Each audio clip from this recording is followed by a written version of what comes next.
Welcome back to our channel, where we dive deep into the heart of Genoa City. Today is a beautiful, quiet day outside, but as we all know, the calm never lasts long for our favorite families. Grab a warm cup of coffee, settle into your favorite chair, and let's explore the heavy shadows and hidden secrets lurking just beneath the surface of the latest, heart-stopping drama. It's strange, isn't it, how the most life-altering moments never seem to announce themselves with a grand parade or a booming voice from the sky. They creep in quietly, almost invisibly, hiding in the mundane details of our everyday lives.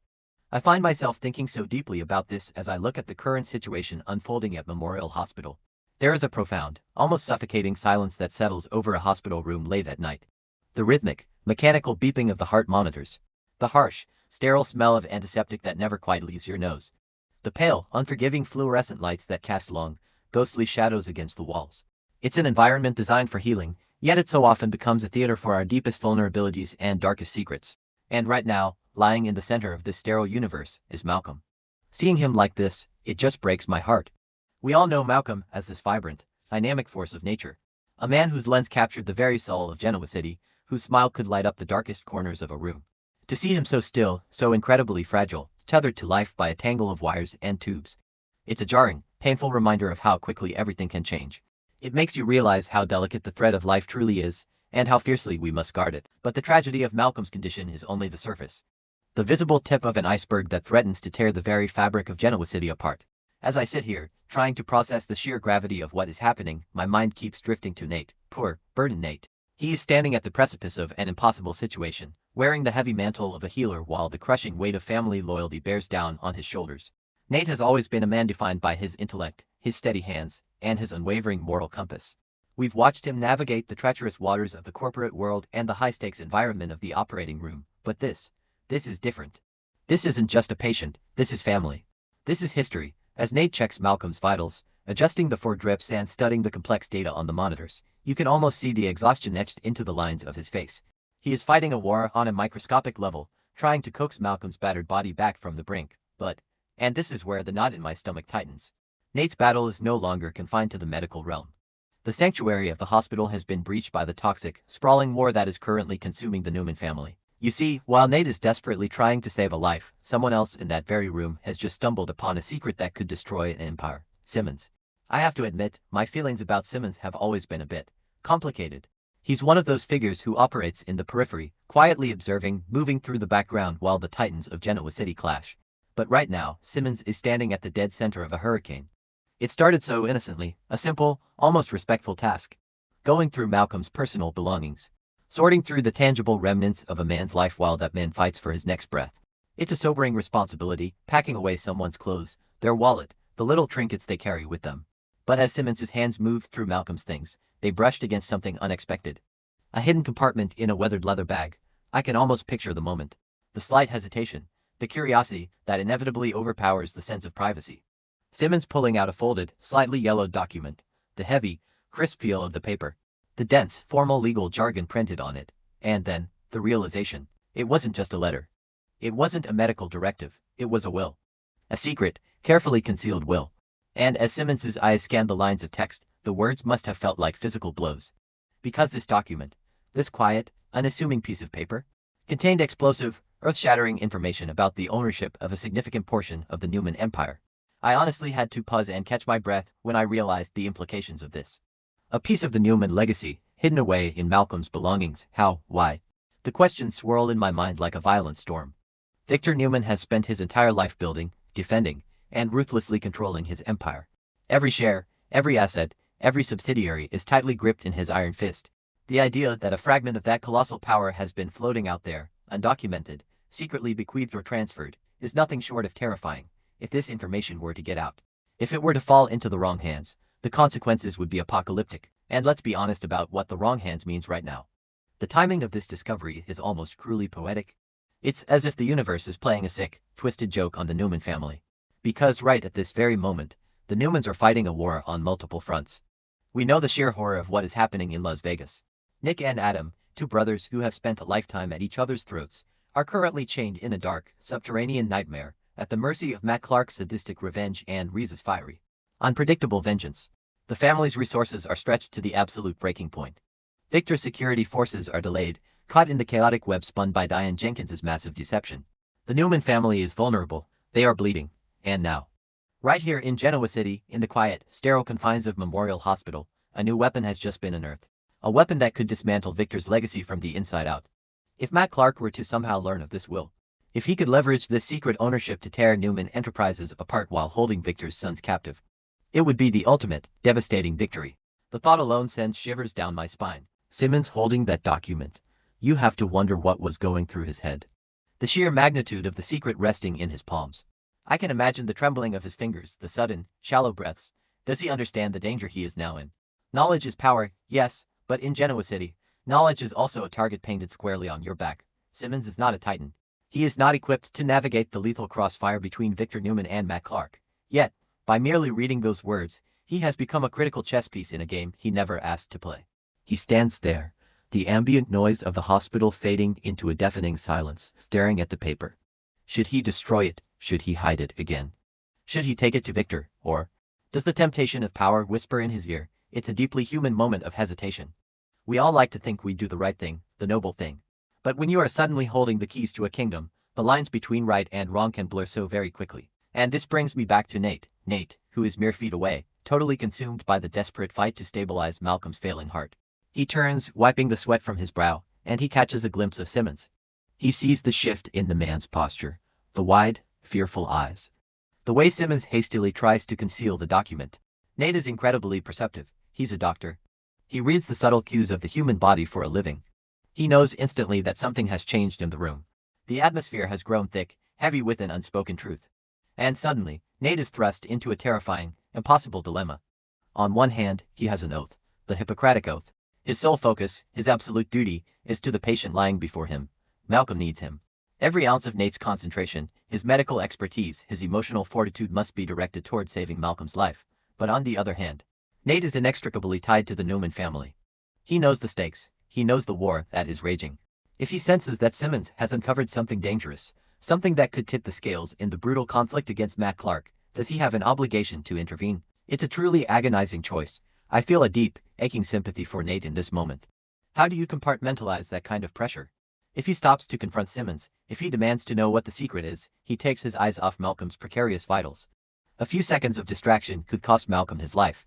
But if he ignores Simmons, if he lets the man walk out of that hospital room with a secret that could destroy his allies and empower a monster like Matt Clark, the blood of the Newman Empire might be on his hands. It's a cruel, unfair burden to place on a healer. Nate is standing at a crossroads of morality, loyalty, and duty, and there is no right answer. Only choices, and the devastating consequences that follow them. He has to decide, in a fraction of a second, whether to be a doctor or a soldier in a war he never wanted to fight. I can almost feel the frantic racing of his mind, the internal scream of frustration as he tries to balance the fragile life in front of him with the looming threat in the shadows. Meanwhile, just down the hall, or perhaps in a quiet waiting area nearby, another drama is unfolding, layering even more complexity onto this suffocating situation. Nikki Newman. Oh, Nikki. My heart aches for her. She is a woman who has endured so much, a matriarch who has fought tooth and nail for her family's survival time and time again. Right now, she is carrying the weight of the world. She's fighting a fabricated legal battle, framed by the treacherous Diane Jenkins for a crime she didn't commit. Her reputation is under siege, her family's resources are drained, and she is entirely unaware of the lethal danger her sons, Nick and Adam, are facing in Las Vegas. And yet, despite her own overwhelming crisis, Nikki is doing what she always does. She is being a pillar of strength for someone else. She is sitting with Jack Abbott. Jack, who is completely, utterly broken. Seeing Jack like this, it's genuinely hard to watch. He has been systematically dismantled by Diane, his empire, his finances, his pride. All stripped away by the woman he foolishly trusted. He is a shell of the confident, powerful man we once knew. And Nikki, despite their complicated history, despite the countless battles between the Newmans and the Abbotts, is offering him solace. There is a profound, poignant beauty in their connection right now. A shared understanding of betrayal and loss. As Nikki offers Jack a warm, comforting embrace, whispering words of reassurance, you can see the deep empathy in her eyes. She knows what it's like to be pushed to the edge of the abyss, and this is what makes Nikki such a formidable, fascinating character. Even in her moments of deep vulnerability and compassion, her instincts never truly sleep.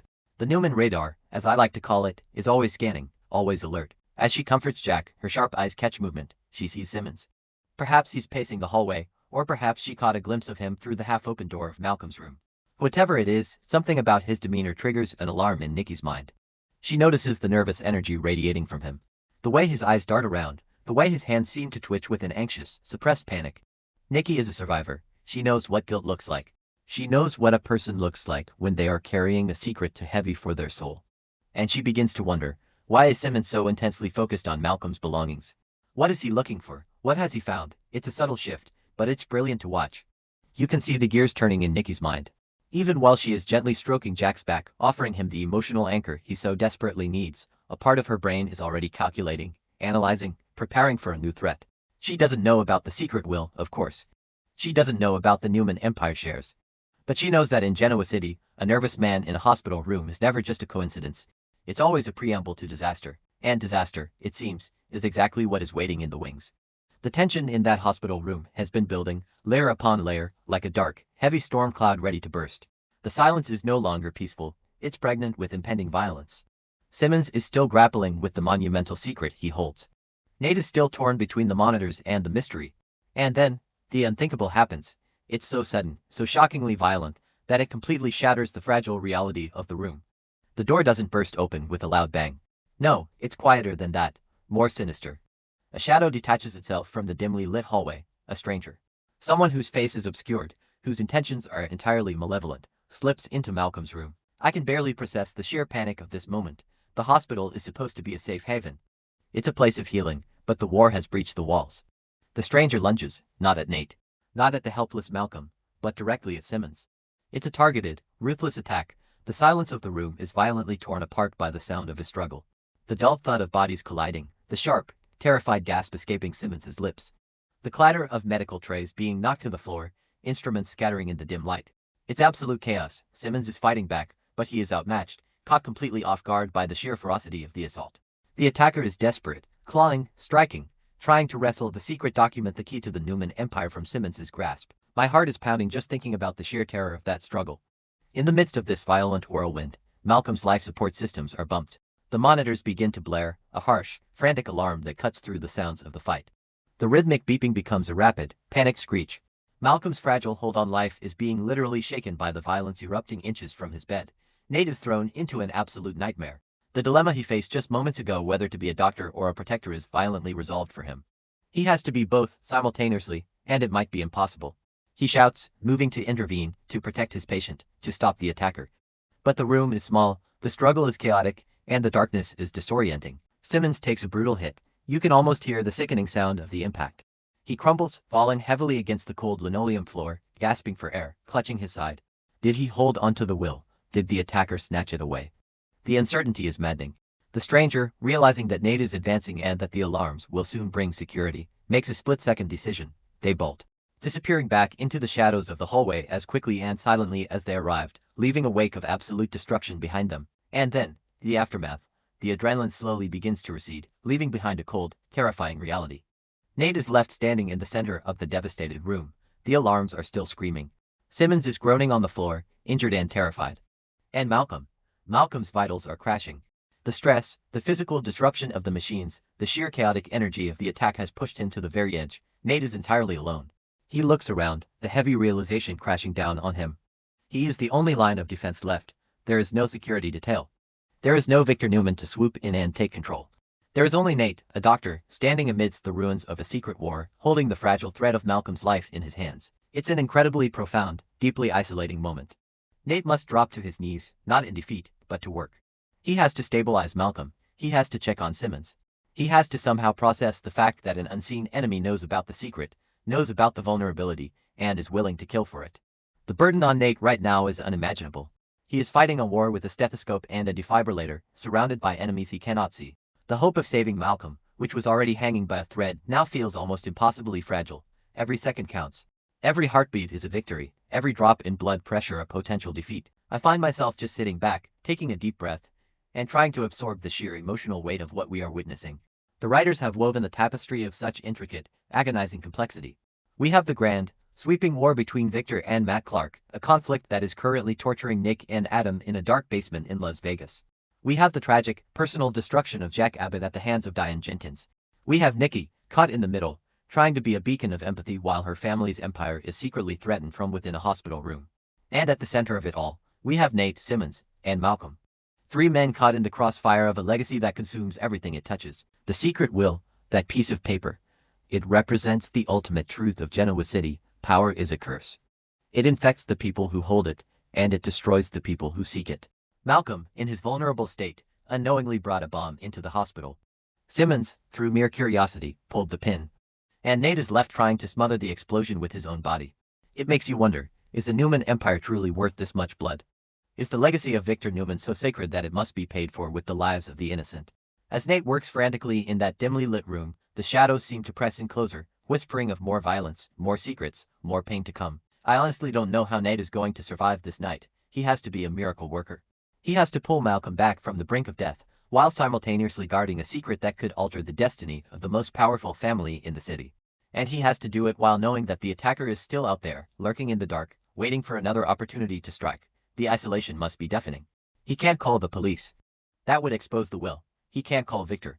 Victor is unreachable, dealing with the fallout of Diane's sabotage and the delayed security forces.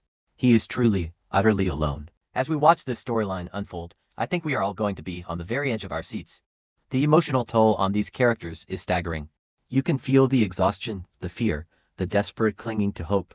Will Malcome survive the night? Will Simmons confess what he found, or will fear silence him? Will Nikki's sharp instincts lead her to uncover the truth before it's too late? And most importantly, will Nate be able to carry this immense burden without breaking? It's moments like these that remind us why we are so deeply invested in these lives. We feel their pain, we share their fears, and we hold our breath right alongside them. The hospital, once a place of quiet healing, has become the front line of a brutal, unforgiving war. And as the night stretches on, cold and dark, we can only watch and wait and hope that when the dawn finally breaks over Genoa City, there is still something left to save. It's a chilling thought, isn't it, that a single secret, buried in a leather bag, could be the catalyst for the fall of an empire. But that is the reality of the world they live in. A world where trust is a liability, where secrets are currency, and where survival is never, ever guaranteed. I'll be here, watching every second, analyzing every glance, and feeling every heartbreak right along with you. Because in Genoa City, the only thing more dangerous than the enemies you can see are the secrets you can't. Until next time, stay strong, stay vigilant, and remember, the truth always finds a way out, no matter how deeply it is buried.